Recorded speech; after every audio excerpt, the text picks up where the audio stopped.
యేసు నామంలో మీకు శుభములు సమృద్ధిగా కలుగునుగాక. ఈరోజు మనము బలిపీఠం అనగా ఏమి అనే అంశం 4వ భాగం ధ్యానించుకుందామండి. What is meant by prayer altar, ప్రార్థనా బలిపీఠం అనగా ఏంటి అని. 4వ భాగం ఇస్సాకు దేవునికి బలిపీఠంను కట్టుట.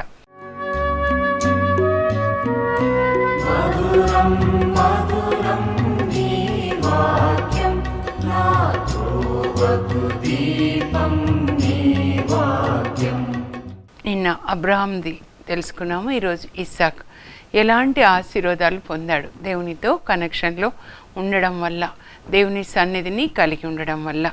ఆదికాండ 26వ అధ్యాయం 25వ వచనంలో బేర్షబాలో ఇస్సాకు నివసిస్తున్నప్పుడు దేవుడు అతనికి ప్రత్యక్షమై, నేను నీకు చేదోడు వాదోడుగా ఉంటాను, నేను ఆశీర్వదిస్తాను, మీ నాన్న నా ఆజ్ఞలు పాటించాడు కనుక నేను ఆశీర్వదిస్తానని దేవుడు ఇస్సాకుతో మాట్లాడతారు. అప్పుడు ఇస్సాకు తనకు కనబడిన దేవునికి బలిపీఠాన్ని కట్టి అక్కడ దేవుణ్ణి ఆరాధించడం మొదలు పెడతాడు. బలిపీఠాన్ని కట్టుట అంటే ఒక చర్చి కట్టడం అనుకోండి. చర్చి కట్టినప్పుడు చర్చిలో కూడా బలిపీఠం ఉంటుంది, అంటే దేవుడు నివసించే స్థలం అన్నమాట. సో అక్కడ నుంచి బలిపీఠాన్ని కట్టారంటే, చర్చి కట్టారంటే ఇంకా రోజు మనం దేవుణ్ణి ఆరాధిస్తాము. దేవుడు ప్రతిరోజు మనల్ని ఆశీర్వదిస్తారు. మన ఆరాధన పైకి వెళ్తుంది, దేవుని ఆశీర్వాదాలు కిందికి వెళ్తాయన్నమాట. ఇప్పుడు మనం ఏం చేయాలంటే మన హృదయంలో బలిపీఠం, మన ఇంటిలో ప్రార్థన బలిపీఠాన్ని కట్టుకోవాలండి. మనం ఎక్కడ ప్రార్థిస్తే అక్కడ దేవుని బలిపీఠం ఆత్మ సంబంధమైనవన్నమాట. యేసు ప్రభు ఏమంటారంటే మత్తయి 18, 19, 20 వచనాల్లో, భూలోకంలో ఇద్దరు ఏక మనస్సులై ఏది అడిగినా అది పరలోకంలో ఇవ్వబడుతుంది. ఎక్కడ ఇద్దరు లేక ముగ్గురు నా పేరిట ఉంటే వాళ్ళ మధ్యలో నేను ఉంటాను. ఇద్దరు అంటే భార్య భర్తలు, ముగ్గురు అంటే పిల్లలు అన్నమాట.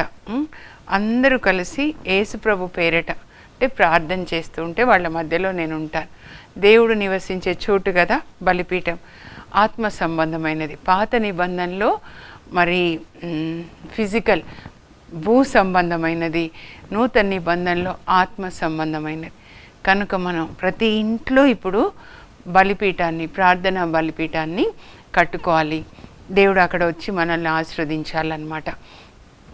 సరేనా?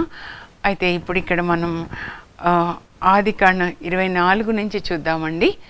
12 నుంచి 23 వరకేమో అబ్రహాం కుటుంబం, అబ్రహాం దేవునితో ఉన్న రిలేషన్, ఆయన కుటుంబానికి దేవునితో ఉన్న రిలేషన్ ఇంకా బాండ్లోకి వచ్చేస్తాడనమాట. తన కుటుంబాన్ని దేవునితో కనెక్ట్ చేసుకుంటాడు స్ట్రాంగ్గా. కనుక అబ్రహాం కనెక్ట్ చేసుకున్నాడు కాబట్టి వాళ్ళ పిల్లలు అదే దారిలో నడుస్తారనమాట. వాళ్ళు ముందు చేసే పని దేవునితో కనెక్ట్ చేసుకుంటారు, దేవుని నుంచి ఆశీర్వాదాలు పొందుతూ ఉంటారు.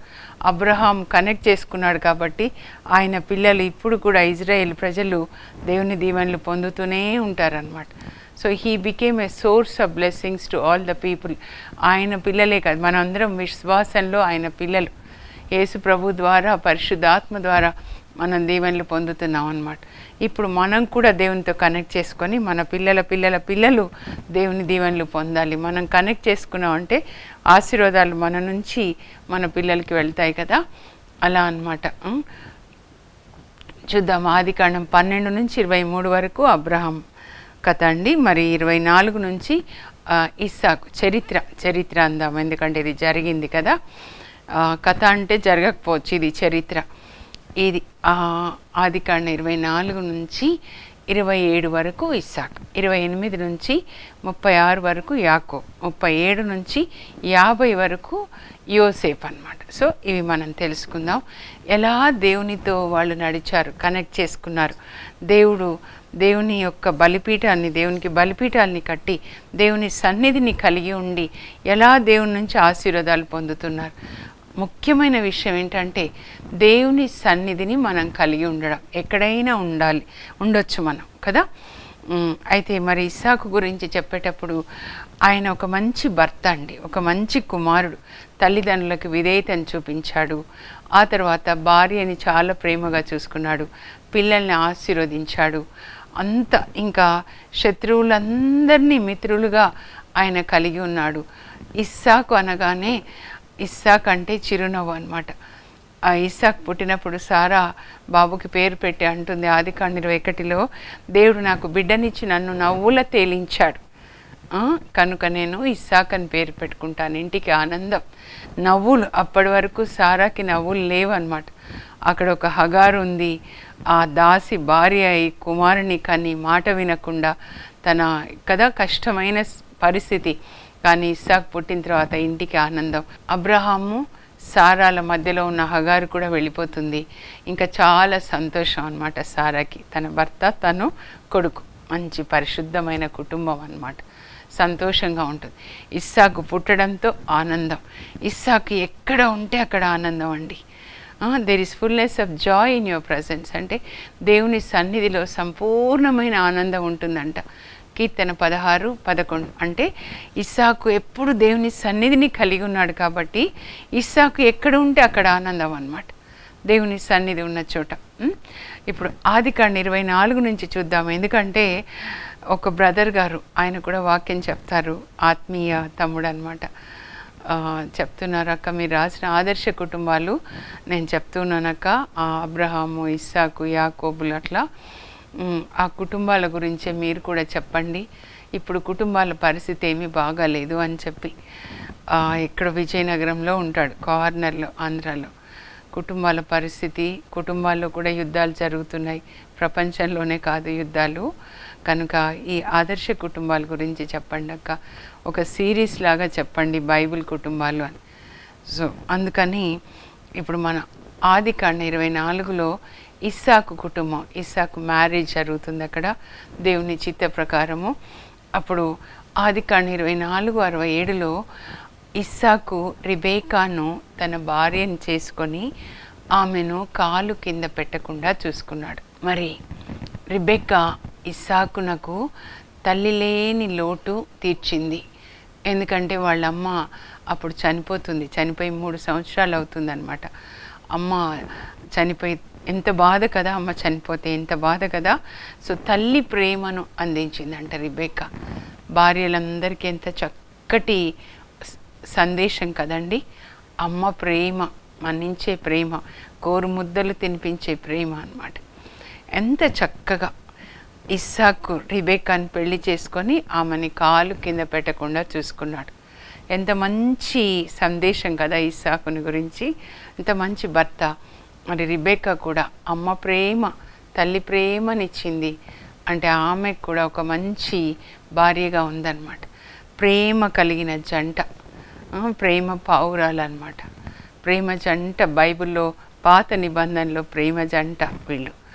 అయితే తర్వాత ఒక 20 సంవత్సరాలైనా వాళ్ళకి పిల్లలు ఉండరండి. సో ఆదికాండం 25కి వచ్చినట్లయితే అక్కడ 25-21 వచనంలో రిబెక్కా గొడ్రాలగుటచే ఇస్సాకు రిబెక్కా కొరకు దేవుని ప్రార్థిస్తాడు. అప్పుడు దేవుడు ఆమె గర్భాన్ని తెరిచి ఆమెకి కవల పిల్లల్ని ఇస్తారు. అంటే ఆమె గొడ్రాలుగా ఉన్నప్పుడు నేను అనుకుంటాను, ఏదన్నా ఒక ఫంక్షన్కి వెళ్తే మరి ఆడవాళ్ళు నువ్వు గొడ్రాలు కాబట్టి నువ్వు ఇలా చేయొద్దు అనేదో ఇన్సల్ట్ చేసి ఉంటారు, అవమానించుంటారు. ఆమె ఆ అవమానం వల్ల కన్నీళ్లు కారుస్తూ ఇంటికి వచ్చి ఉంటుంది. అప్పుడు ఇస్సాకు చూడలేకపోతాడు, తన భార్య కన్నీళ్ళు చూడలేక ఏమైంది అంటే చెప్పుంటుంది, ఇలా అన్నారండి, నువ్వు గొడ్రాలు కాబట్టి నువ్వు ఇలా చేయకూడదని. అప్పుడు ఆయన అర్థమవుతుంది, తన భార్య బాధని తన బాధగా తీసుకున్నాడు అనమాట. Being sensitive to the feelings of your wife and husband. నీ భార్య ఏం కోరుకుంటుంది నీకు తెలియాలి, నీ భర్త ఏం కోరుకుంటున్నాడు. అప్పుడు ఫీల్ అవుతాడు, అయ్యో ఎంత అవమానం, ఎంత బాధపడుతుంది రిబెక్కా అని దేవునికి ప్రార్థన చేస్తాడు. ప్రభా, నా భార్య రిబెక్కా గర్భం తెరిచి ఒక్క బిడ్డను దయచేయండి. ఎందుకంటే నా భార్య బాధ కన్నీళ్ళు నేను చూడలేను, ఆమె అవమానించబడకూడదు ప్రభా, నలుగురిలో అవమానాన్ని పొందకూడదు నా భార్య అని అనుకుంటాడు. జోజప్ప గారు కూడా అలాగే అనుకుంటారు కదా. ఆమెని యోసేపు నీతిమంతుడగుటచే ఆమెని బహిరంగముగా అవమానపరచుటకు ఇష్టపడక ఆమెని రహస్యంగా విడిచిపెట్టాలనుకున్నాడు. మత్తయి సువార్త నూతన నిబంధనలో మొదటి నీతిమంతుడు యోసేపు గురించి ఏం చెప్తున్నారంటే, భార్యని బహిరంగంగా అవమానించడానికి ఇష్టపడలేదు కనుక ఆయన నీతిమంతుడుగా చూపిస్తున్నారన్నమాట. దేవుడు చూపిస్తున్నారు కనుక భార్య భర్తలు ఒకరినొకరు బహిరంగంగా అవమానించుకోకూడదు, లోపల కూడా ప్రేమించుకోవాలి. ఇలా చూడండి ఎలా ఇస్సాకు ప్రార్థిస్తాడో, ఆమె బాధని పట్టి, ఆమె బాధ తన బాధ అనుకొని ప్రార్థిస్తాడు. అప్పుడు దేవుడికి ఎంత సంతోషం. నేను అనుకుంటాను, నేను చూస్తున్నా అయ్యా నువ్వు ఎప్పుడు ప్రార్థిస్తావో అప్పుడు ఇవ్వాలి అనుకుంటున్నాను, రిబేకాకి మీకు పిల్లలు ఇవ్వాలనుకుంటున్నా, కానీ నువ్వు ప్రార్థించినప్పుడు నీ భార్య బాధ నువ్వు తీసుకొని ప్రార్థించినప్పుడు ఇవ్వాలనుకుంటున్నాను అని అనుంటాడు. అప్పుడు మరి నా భార్య గర్భం తెరవండి అంటే దేవుడు ఒక్క బిడ్డ కాదు 2 బిడ్డలు కావాలని ఇస్తారు. సో భర్త భార్య కొరకు ప్రార్థించడం ఎంత ముఖ్యమో, పడక మీద ఒకరి కోసం ఒకరు ప్రార్థించుకోనండి.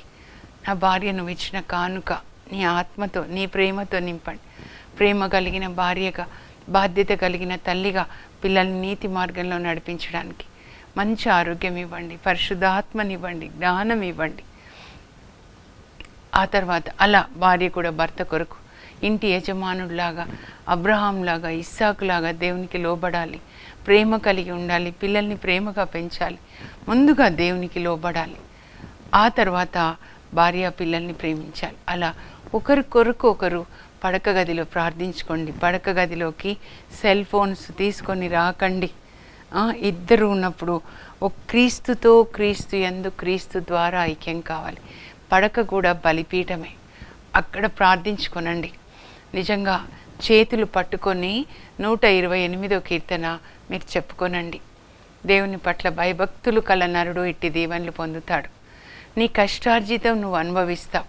అప్పుడు నేను అనుకొని మగవాళ్ళు నా కష్టార్జితం నేను అనుభవిస్తాను, నా పిల్లలు నా భార్య అనుభవిస్తారు, నేను ఆనందాన్ని అభ్యుదయమును బడేదును, blessings and prosperity will be yours అన్నమాట.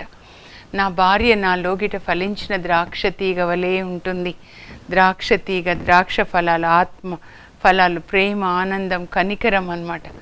నా పిల్లలు నా భోజన బల్ల చుట్టూ ఓలివ్ పిలకల వలె ఒప్పుదురు. ప్రభు పరలోకం నుంచి మమ్మల్ని దీవించుదురుగాక. మేము మా బిడ్డల్ని కన్నులారా చూతుముగాక. మాకు సమాధానం కలుగునుగాక. అలాగే ఈ దీవెనలు ప్రభా అన్ని కుటుంబాలకి దయచేయండి. మా రాష్ట్రంలో, మా ఊర్లో, మా దేశంలో, ప్రపంచంలో. 128వ కీర్తన పడక మీద భార్యాభర్తలు చేతులు పట్టుకొని ప్రార్థించి అప్పుడు మీరు నిద్రించండి. ఇప్పుడు మధురం నీ వాక్యంలో చిన్న విరామం తీసుకుందాం.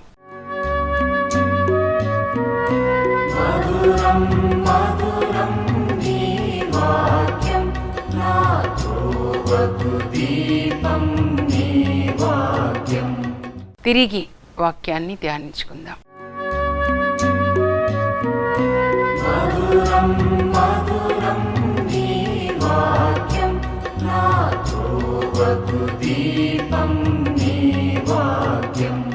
ప్రభు పట్ల భయభక్తులు కల నరుడు ఇట్టి దీవెనలు పొందుతాడు.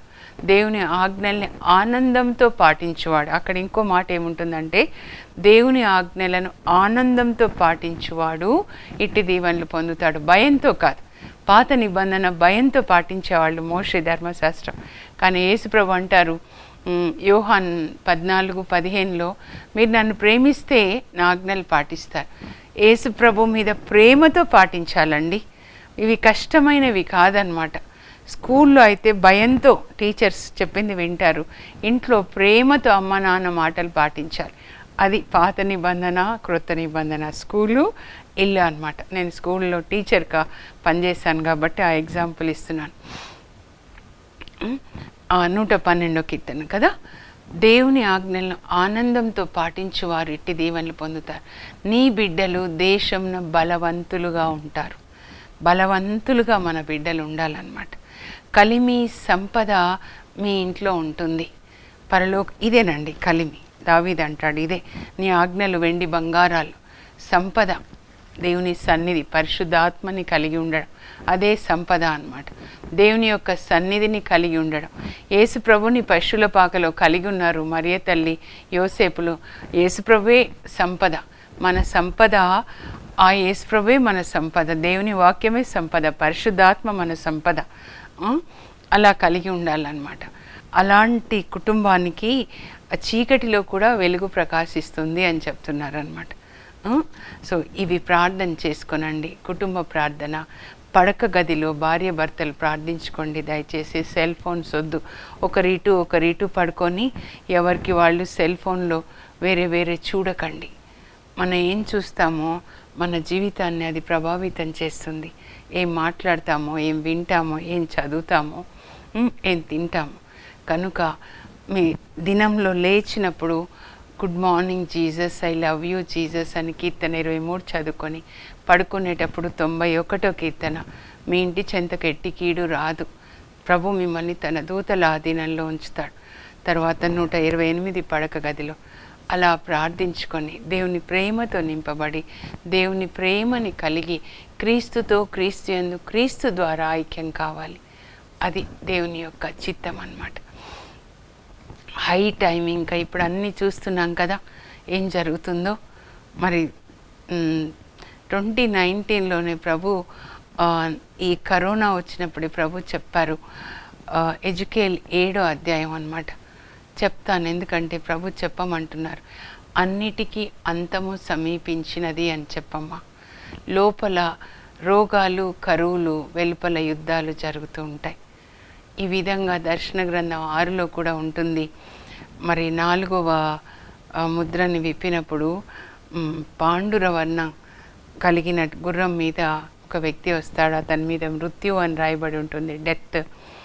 ఒక 4వ వంతు ఖడ్గం ద్వారా, 4వ వంతు జనులు మరి రోగం ద్వారా, 4వ వంతు కరువు ద్వారా, 4వ వంతు జంతువుల ద్వారా చంపబడతారు అని చెప్పి అవన్నీ జ్ఞాపకం వస్తున్నాయి. ప్రభా కరుణ చూపించండి, అంతం వచ్చిందని చెప్పమ్మా. ఎజెకియెల్ 7వ అధ్యాయం నుంచి చెప్తున్నారనమాట. ఇంకా కొన్ని నిన్న అవుతే మరి యెషయా గ్రంథం 24, భూమికి పాప భారం ఎక్కువైపోయింది, ప్రజలు దేవుని ఆజ్ఞలు పాటించట్లేదు కనుక దేవుడు మరి భూమిని, ప్రజల్ని శిక్షిస్తున్నారు. చెట్టు ఇట్లా దులిపినప్పుడు అన్ని కాయలు రాలిపోయి కొన్ని మిగులుతాయి చూడండి, అలా కొద్ది మంది మాత్రమే భూమి మీద మిగులుతారు. ఇవన్నీ చెప్పమని చెప్తూ ఉన్నారనమాట. ధ్యానించుకుందాం మనం. యేసు ప్రభు ఎప్పుడు వచ్చినా కూడా మనం పరలోకానికి వెళ్దాం. అక్కడ ఇంక ఇవన్నీ ఉండవు. ఈ రోగాలు, ఈ అసూయలు, ఈ పాపము, ఈ అనారోగ్యం వచ్చిన శరీరము, యుద్ధాలు, ఈ భయాలు ఇవేమి ఉండవు. ఆనందంగా ఆయన సన్నిధిలో ఉండొచ్చు. ఇప్పుడు అబ్రహాము 25వ అధ్యాయంలో ఆదికాండంలో రిబెకా కొరకు ప్రార్థిస్తాడండి. అప్పుడు రిబెకా గర్భం ధరిస్తుంది, కవలల్ని ఆమె ప్రసవిస్తుంది. ముందు పుట్టిన అబ్బాయి పేరు ఏసావు అని పేరు పెడతారు. ఎందుకంటే ఆయన ఒంటి నిండా వెంట్రుకలు ఉంటాయి. ఏసావు అంటే రోమమయం. ఆ అబ్బాయి, ముందు పుట్టిన అబ్బాయి కాలి మడిమ పట్టుకొని రెండో బాబు పుడతాడు. ఆ అబ్బాయి పేరు యాకోబు అని పేరు పెడతారు. అంటే మడిమ అని అర్థం అనమాట. ఇంకొక అర్థం ఏంటంటే మోసగాడని కూడా. సరే, ఇంకా పెద్దగా అయిపోయిన తర్వాత, చిన్నప్పుడైతే కవల పిల్లలు ఇద్దరు బాగానే ఇద్దరిని ప్రేమిస్తారు. పెద్దగా అయిపోయిన తర్వాత పెద్ద బాబు ఏసావు వేటగాడవుతాడు. ఆయన జంతువులు, ముఖ్యంగా జింకని వేటాడి వాళ్ళ నాన్నకి తీసుకొని వచ్చి జింక మాంసం వండి పెడితే చాలా ఇష్టం. ఇస్సాక్కి ఇష్టం ఏంటంటే జింక మాంసం అన్నమాట. అందువల్ల పెద్ద కొడుకు ఏసావు అంటే ఇస్సాక్కి ఇష్టం, చిన్న కొడుకు యాకోబు అంటే రిబెకాకి ఇష్టం అన్నమాట. అందువల్ల మరి దీవెనల విషయంలో వాళ్ళిద్దరి మధ్యలో భేద అభిప్రాయాలు వస్తాయి. సరే, ఆ తర్వాత ఇప్పుడు మనం 26వ అధ్యాయానికి వచ్చేద్దామండి. అక్కడ మరి కరువు వస్తుందన్నమాట. ఇస్సాకు, రిబేకాలు ఉంటున్న చోట కరువు వస్తుంది. కనుక వాళ్ళు ఏం చేస్తారంటే అక్కడి నుంచి కానా దేశం, బెయేర్షెబా నుంచి ప్రక్కన ఫిలిస్తీ దేశం ఉంటుంది. మీరు వెనకాల పటం 3వ మ్యాప్ చూస్తే యేసుక్రీస్తు కాలం నాటి పాలస్తీనా, ఇజ్రాయెల్ దేశం ప్రక్కన ఇటువైపు మధ్యధర సముద్ర తీరానికి క్రింద ఫిలిస్తీయ దేశం ఉంటుందండి. గాజా, ఈ ప్లేసెస్ ఉంటాయి అక్కడ. ఆ ఫిలిస్తీయ దేశంలో గెరారు పట్టణానికి వెళ్తాడు. అక్కడ రాజు అబీమెలెకు రాజు అన్నమాట.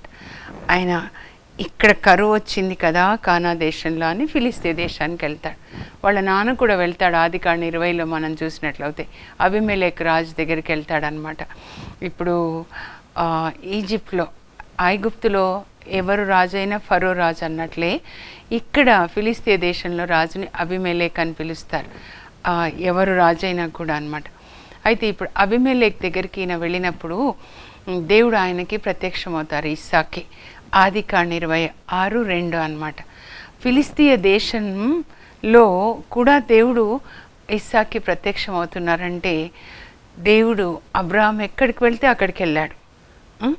అబ్రాహాం షెకెంలో ఉన్నప్పుడు ప్రత్యక్షమయ్యాడు, హెబ్రోన్లో ఉన్నప్పుడు ప్రత్యక్షమయ్యాడు, యెరూషలేం వెళ్తే అక్కడ ప్రత్యక్షమవుతున్నాడు, మోరియా కొండ వెళ్తే అక్కడ ప్రత్యక్షమవుతున్నాడు. ఇప్పుడు అలాగే ఇస్సాకు ఇక్కడ నుంచి బేర్షెబా నుంచి ఆయన ఫిలిస్తే దేశానికి వెళ్ళాడు, అక్కడ కూడా ప్రత్యక్షమయ్యాడు. అంటే దేవుని సన్నిధిని మోసుకొని పోతున్నాడు. అది అండి మనం క్రైస్తవులు అంటే క్రీస్తుని మోసేవాళ్ళు. Christ in. ఎక్కడికైనా వెళ్ళండి, మీరు ఎక్కడికి వెళ్ళినా దేవుని సన్నిధిని కలిగి ఉండి ఆ సన్నిధి ఇతరులకు కూడా ఆశీర్వాదకరంగా ఉండేలాగా అనమాట. అయితే ఇస్సాకు ఇప్పుడు మరి అక్కడ ఉన్నాడు గెరార్లో. దేవుడు ఆయనకి ప్రత్యక్షమై ఏమంటున్నారంటే ఇక్కడే ఉండు, ఐగుప్తుకి వెళ్ళకు.